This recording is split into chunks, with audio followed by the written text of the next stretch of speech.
Good morning, guys. So today we're gonna see the demo section of the Android. Coming to the part of the trainer, I'm having 4 years of experience, basically in Android development and as a Android trainer over here.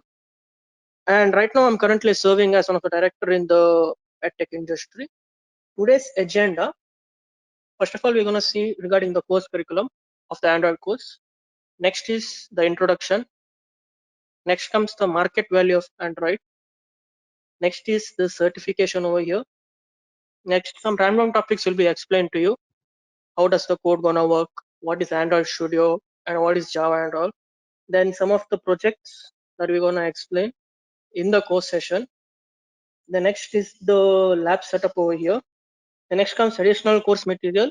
Once the course gonna start or gonna complete, we're gonna provide you with some link or some course material over here. Then some mock interview sessions will be conducted during the course session.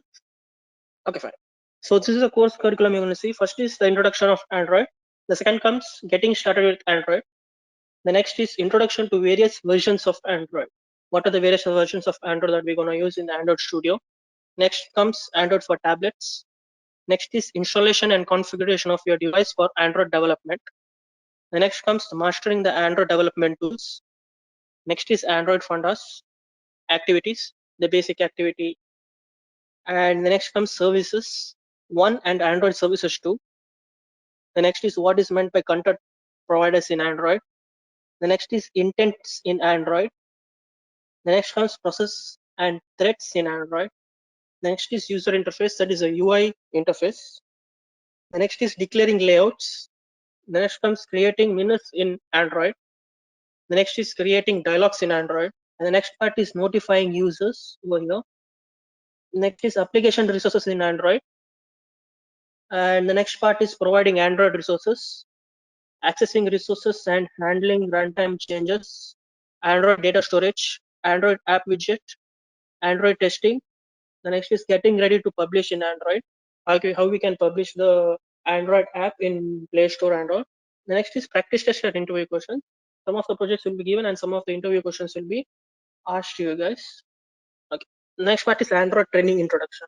So the duration will be 25 hours, in which the course includes front-end part in the Android and one basic project and one normal project that we're going to teach.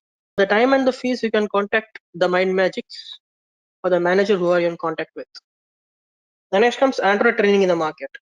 So while Android has been around over a decade and the operating system does seem to have reached some level of maturity, the job market doesn't appear to be slowing down. Of all the questions I've seen about Android development career paths, this is the most common and I believe the answer is yes.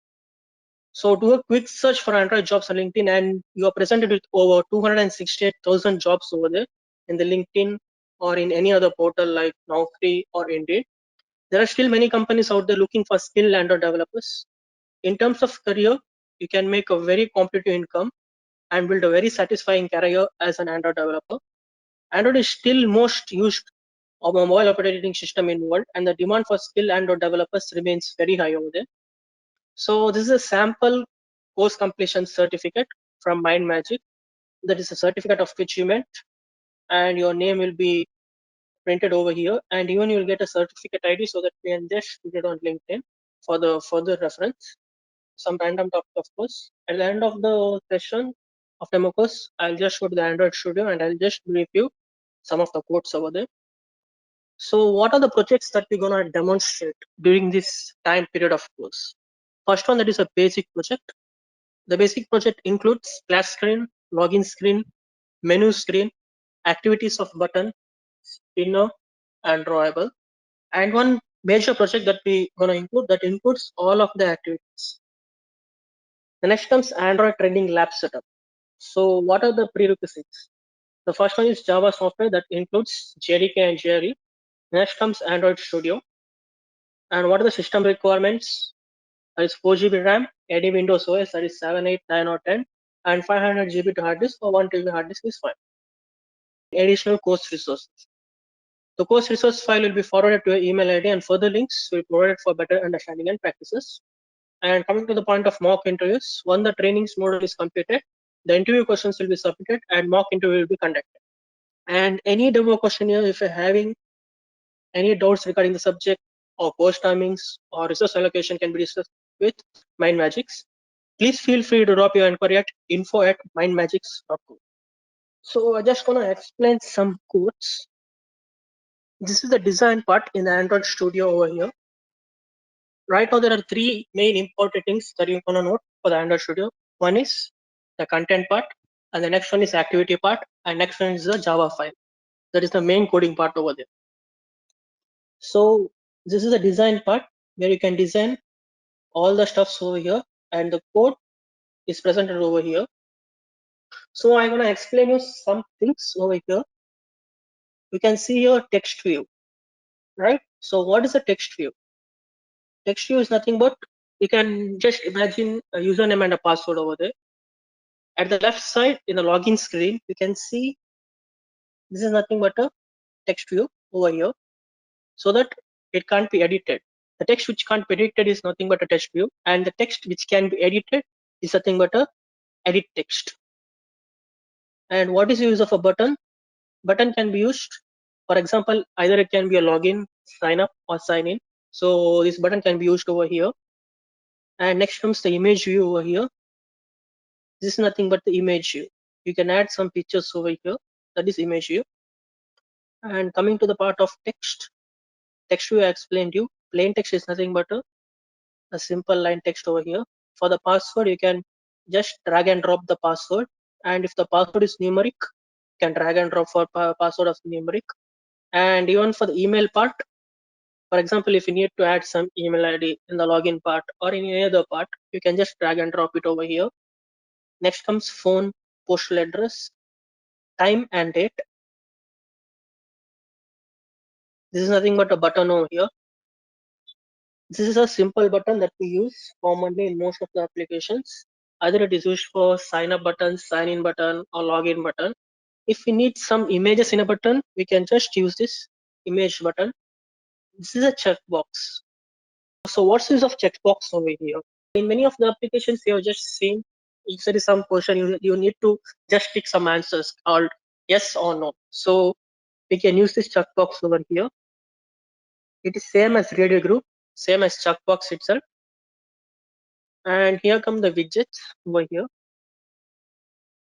So the main important thing over here, it's the progress bar that is what around and the horizontal one. So what is the use of progress bar? In the splash screen, first of all, what is splash screen? While opening any of the applications, for some few seconds, you're gonna see the logo of the company. So it just rotates below that. So that is nothing but a progress bar over here. And rating bar, you have used many of the rating bars in many Play Stores or the applications. And you have used search view. Linear layout, constant layout, frame layout. It's mostly used in the code side of the design part. You can see it over here. At first, we'll be using linear layouts.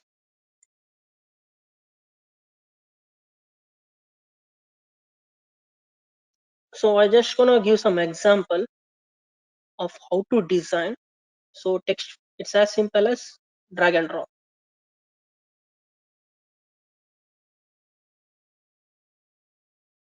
You can see the text view over here. You can minimize or you can large it. Text comes button. It's nothing but drag and drop.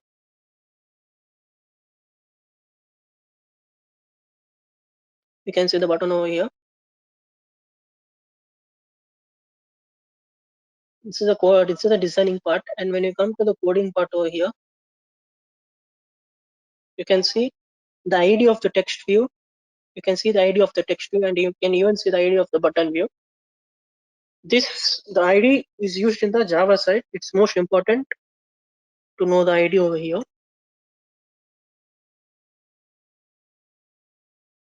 And even you can change the name of the button over here.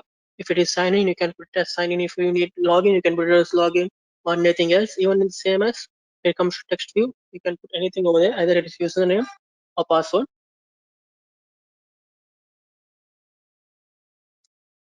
Here you can change the layout. Mostly we use relative layout. Sometimes we even use linear or constant layout, but most of the times we use relative layout over here.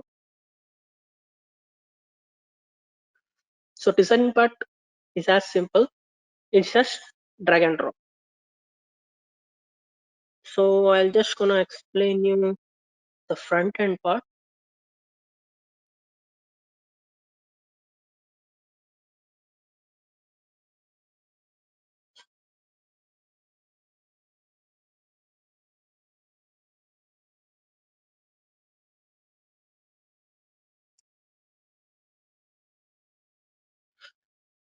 Under the public, as you can see, edit text username comma password and string username one comma password. So these are the objects that are defined for the edit text and the string.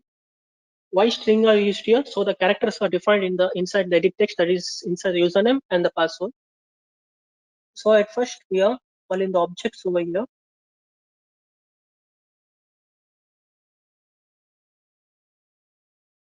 This is the code to find the ID of the login and password. The username is equal to, we have called the object of the edit text, that is username. You can see the username is equal to edit text find view by ID inside the bracket r.id dot text login ID. You will find the ID of the edit text. That is, the ID of the edit text is nothing but the txt login ID. At first, I have mentioned while we drag and drop, the ID will be created of any activity. Either it may be a button or the text view. So this is the ID of the username over here that we had drag and drop at first.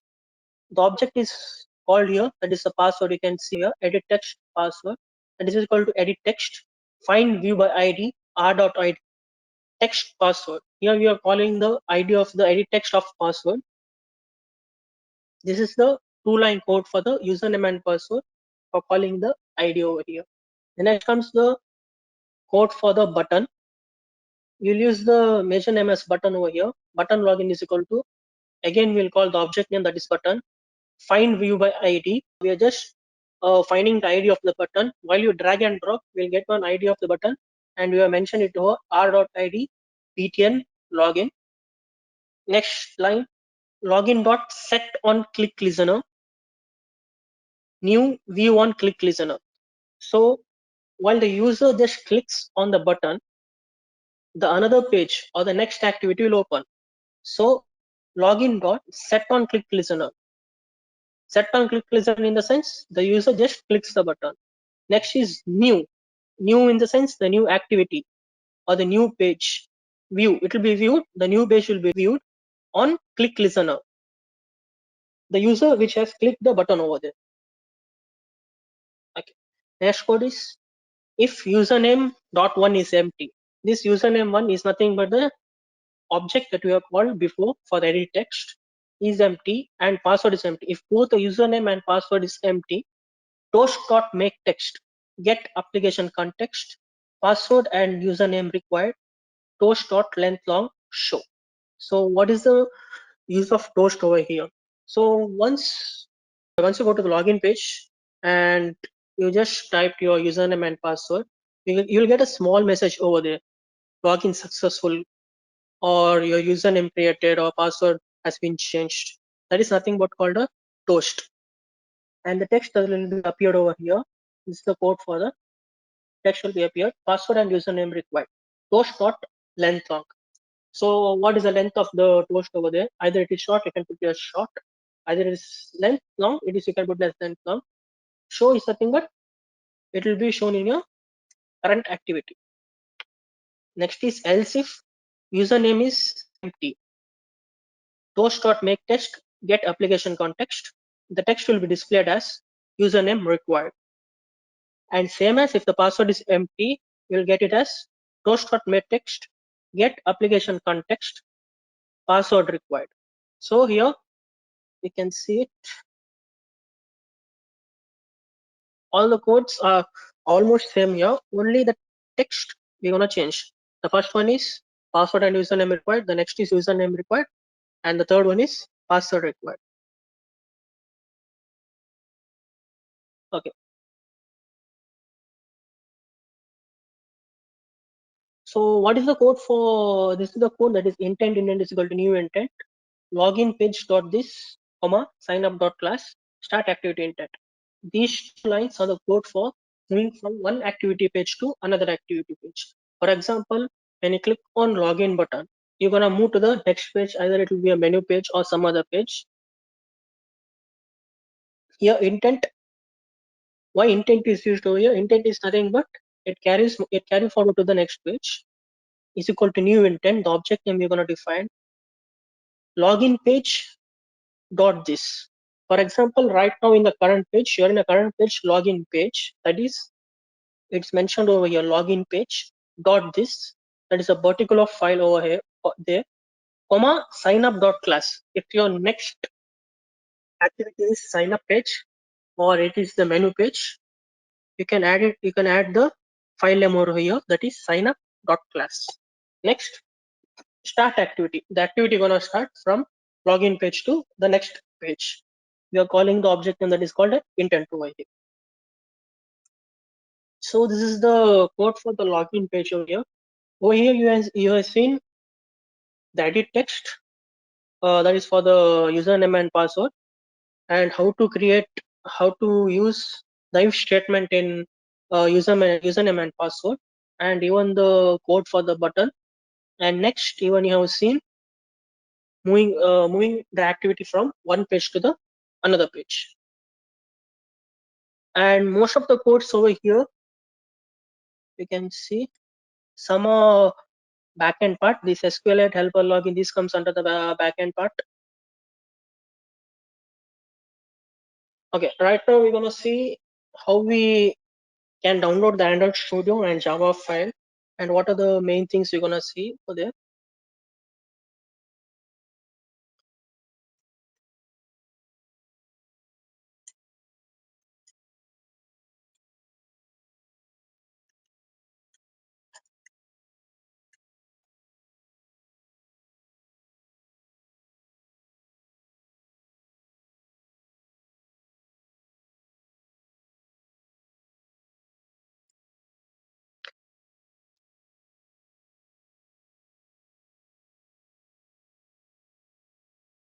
Okay, so from this site you can just download the Android Studio.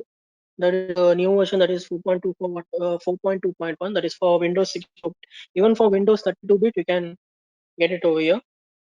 Just download the Android Studio over here.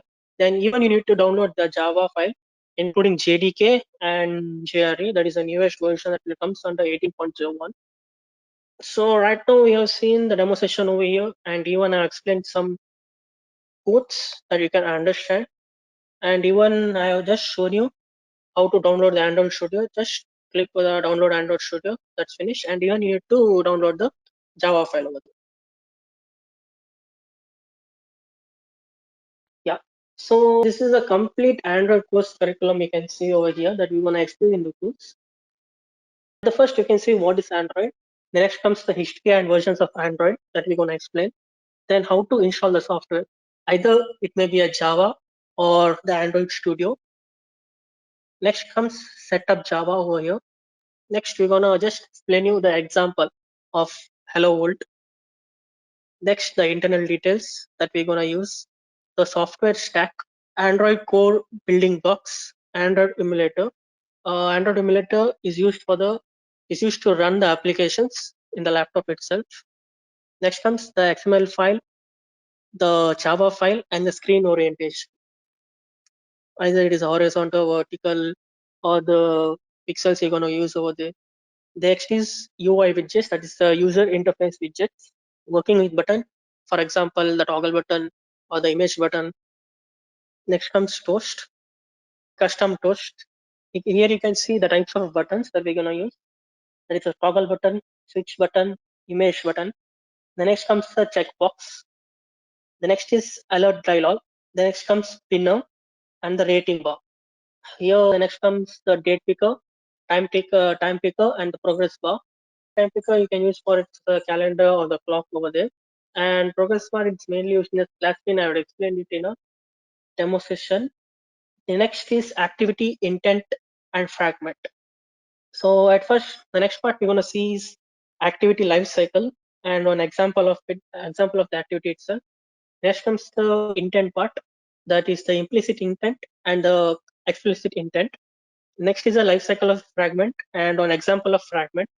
And the next is dynamic fragment.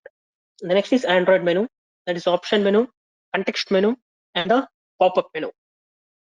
The next is layout manager. There are 4 types right now. That is a relative layout manager and linear layout, table layout, grid layout, and even constraint layout is there. We can explain it. The next is view over here. The grid view, web view, scroll view, and the search view. I guess you are aware of scroll view and the search view over here. Next comes advanced Android. The services are used in Android. That is first one, the API services, Android started services. Next comes bound service, service lifecycle service, and example of all these services, including the API. The next comes Android notification services. There is a notification API, the notification that you get from many of the applications, how to create it, how to add the API for that, how to add the API for the applications. Next, the creating the notification builder over there. Over here, you can see the Android location API. The location API fundamental, we can see. Next comes of the example how to use the API of the location and even working with the Google Maps. Next is Android Google Maps. There's a V2 API, how to add the map geologically, then customizing map, Google Maps. Next, Android Google Map application. Then we're gonna also explain how to add it in the Play Store, how to add your account in the Play Store over there. Thank you.